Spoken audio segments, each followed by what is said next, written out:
ไม่รู้รถบริษัทอะไรวิ่งลงไปนอนตะแคงข้างทางชนเสาไฟอ๋อมันรถแดงๆบริษัทอะไรเนาะเนี่ยโอ้ลงหลับในเพราะเลยคือลงทางนี้เสาไฟหักเลยอ่า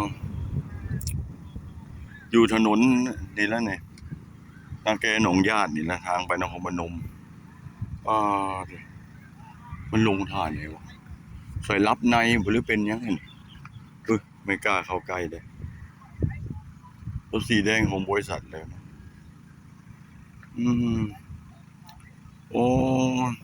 เกิดอุบัติเหตุแล้วนี่ถนนนาแกหนองญาติระหว่างบ้านบนทันสิไปทางนายอยแล้วเนี่ยเป็นประตูใหญ่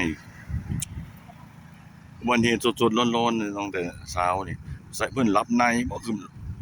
เล่นมาฝั่งใดขึ้นมาทางนี้หันมาทางพี่แสดงว่ารับในเลยนี่